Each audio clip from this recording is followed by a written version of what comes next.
What's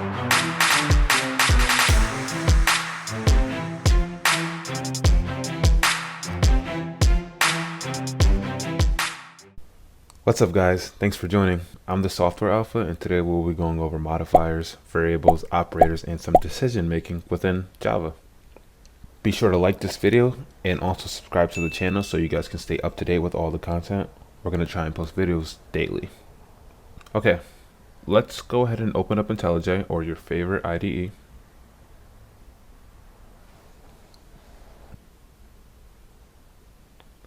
Let's go ahead and create a new project.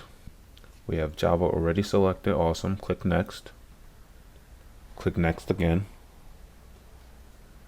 And let's name this Java Tutorial 3.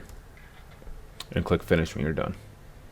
So as you see, we have our bare bones Java application created. Go ahead and expand that folder. Let's go ahead and create a new package within the source folder. Right click, go to new, package, type com. I'll use my last name Johnson, and let's say app. Now you want to right click on that package and create a new class. Let's call it main class. Awesome, now we have our class created. So let's start by talking about modifiers. So basically you have your two kinds of modifiers. You have your access modifiers as well as your non-access modifiers. So from an access modifiers perspective, whenever you create a class, a variable, or a method, by default it's visible to the entire package. So let me show you an example of that. We can go ahead and create a string. So let's go ahead and create another class. Right click on your package, go to new class, let's name it another class. Now you're going to want to enter your main method, create a new instance of that main class. So as you see, when we try and use that variable, we can see the car variable from the other class. This is because anything in the package can see it. So let's go ahead and create another class within this source folder. Right click on source, go to new class, third class. As you see, this third class is not within this package. Let's create another main method. Let's create an instance of that main class. So when we try to use the class variable, we do not see that variable at all. That's because it's not a public variable. If we were to go back to the main class and put a public modifier in front of string, and guess what? We can now see it in the third class file. Awesome. Next, for an access modifier, we have private. Private means that this can only be seen within the class itself. So neither another class or third class will be able to see that variable in main class. Next, we have our protected modifier. Let's type protected here. So what protected means is that the variable will only be visible within the package. Another class is within that package, so I can see that variable. Now, if I were to try the same thing in third class, I would not see it because I'm not in that package any longer. And that's pretty much it for access modifiers, guys. Let's move on to non-access modifiers. We can go ahead and create these extra classes. Delete, delete. Let's get rid of this. So one of the most popular non-access modifiers within Java would be the static modifier. So a static modifier is for creating class methods and variables. So basically this means that whenever a method or variable is marked as static, it's available at the class level, which means that you don't need to create an instance of that class to access it. So let me show you an example. Let's actually put that variable back and let's put a static in front of the protected. Now let's create another class. Right click, new class. Let's name it second class.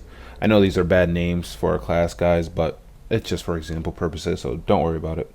Click OK. Let's create our main function. So now we have our main method. So now instead of creating a new instance like main class, we don't have to do this. All we have to do is type main class, the class name, and then you'll be able to see all variables if it's named static. So that's really the main difference between a static modifier and a non-static modifier. So next we have the final modifier. So a final modifier is basically like setting a variable to constant. Now let's create a method. Now let's try and change car to a different value. Let's go with BMW. As you see, we get a compilation error. Cannot assign a value to final variable car because it's not meant to be changed. Now, if we were to remove this, the compilation error goes away. Next, you have your abstract modifier, which is used for creating abstract classes and methods. We'll talk more about this when we get into more so object-oriented. Another non-axis modifier would be synchronized and volatile. So these are used mainly for threads and concurrency programming. That's another advanced topic within Java that we'll cover way down the road, so don't worry about those for now. You won't need them. And that's it for modifiers, guys. So let's move on to variables. I know we talked about variables in the last video, but we're going to touch on it more today. So you have a few different kinds of variables. You have your local variables, your instance variables, and your class or static variables. So let's start with local variables. So local variables are declared in methods, constructors, or blocks. You cannot use access modifiers for local variables like we just touched on. Let's do an example of local variables. Let's create an int variable called age. Let's do something to that variable. Let's say age equals age plus 10. And we're just going to log that out. My age is... Now let's write our main method. So let's create a new instance of this class. Now let's call that function. Let's go ahead and right click on this class and run it, see what happens. As you see, we get the output, my age is 10. So here, age is a local variable. It's defined within my age. So you can never access this variable without being inside of this my age function. If we were to not initialize age, we would get an error that says age might have not been initialized. So as you see, local variables must be initialized. Let's get rid of this. Next, we have our instance variables. Instance variables are declared in a class, but outside a method, constructor, or any block. So let's do an example of an instance variable. I'm going to create a new class. I'm going to call it car. Let's create a few variables. So let's set the make of the car in the constructor. You want to set this parameter to the make instance variable. And let's create some setters for the rest of the variables. You can do this by right-clicking, going to generate, and selecting setter. Select the variables that you want a setter for, and boom, you have your methods. Let's also generate a toString method for this class. Right-click, generate, select toString, click OK. Awesome. Now let's go back to our main class. So let's create a new instance of that car class. Car Audi equals new car. And remember, we have to pass in the make of the car because that's what will set it. Now we have these setter methods on this object.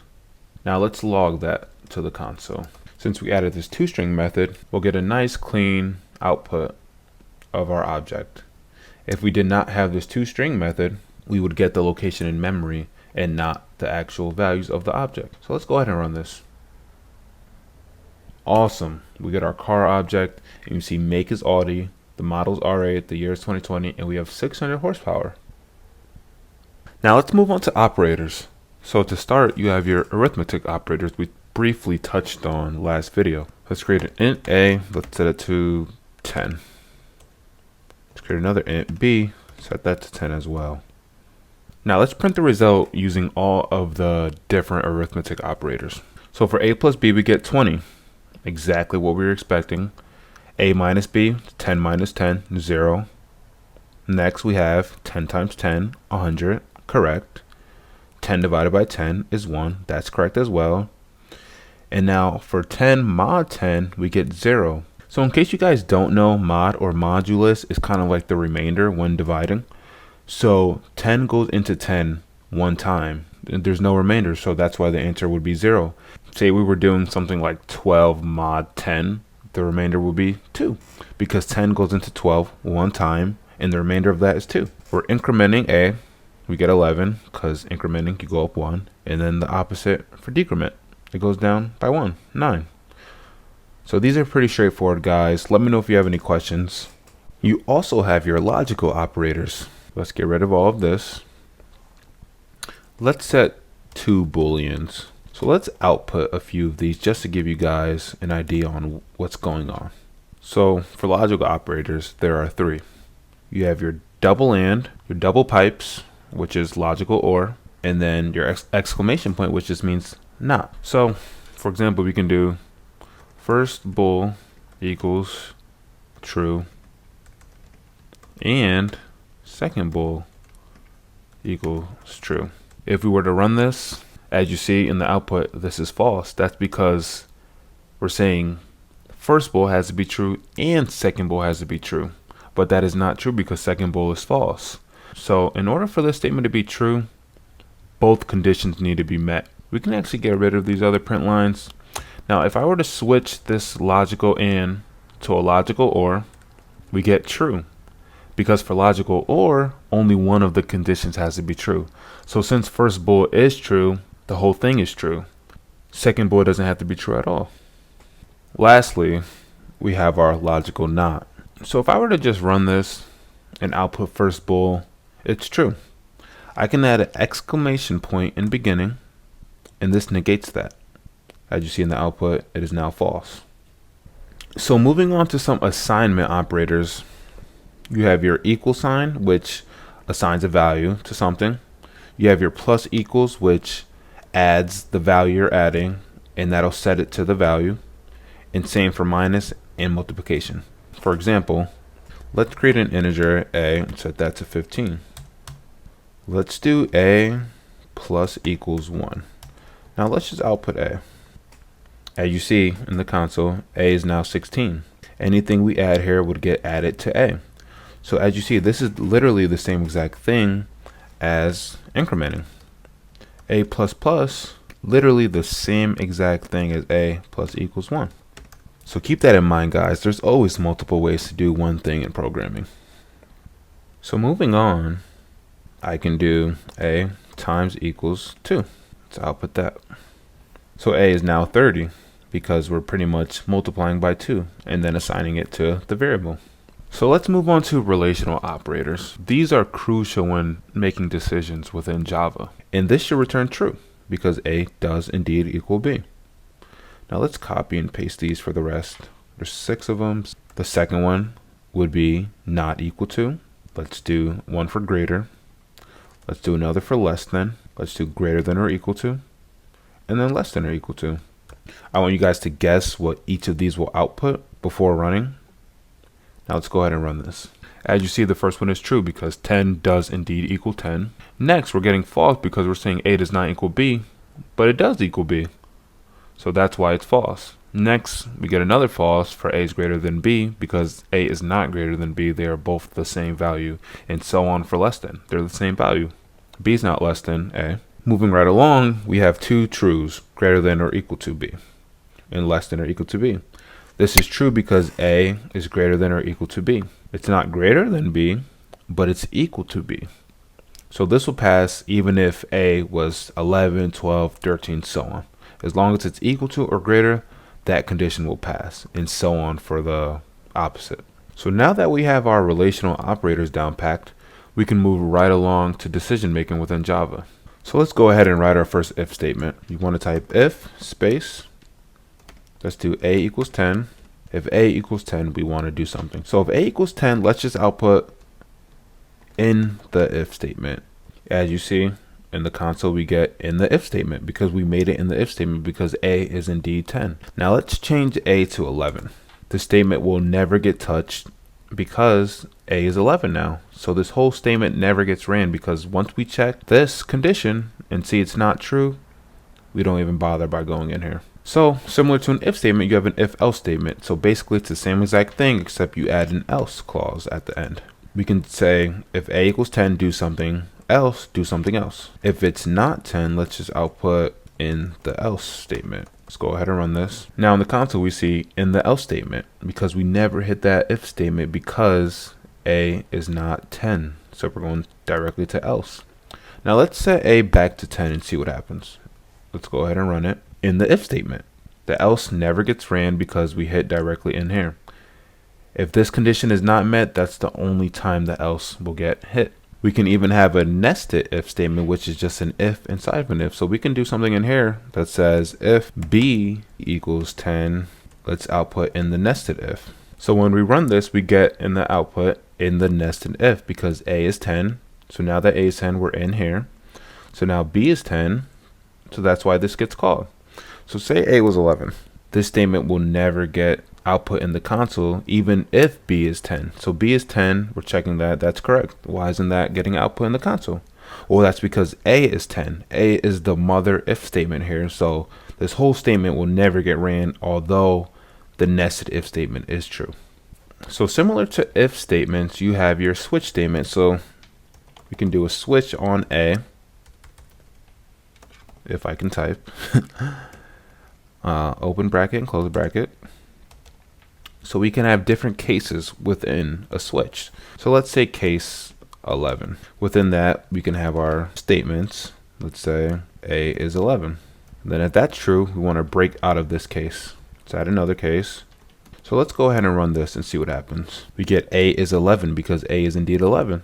So basically, guys, you can look at this switch statement as an if. So we're switching on a, and then you can look at the cases as an if statement. So case 11 could be if a is 11. Case 10 can be looked at as is a 10. So this is really simple stuff, guys. I hope you guys understand this. Please comment below if you guys are liking my videos, any changes you guys have. Also comment with video suggestions. I would love you guys' feedback. And that's all I have for today, guys. I hope you guys have a great rest of your day. I'll see you in the next video, and make sure you guys subscribe and like the video. Adios.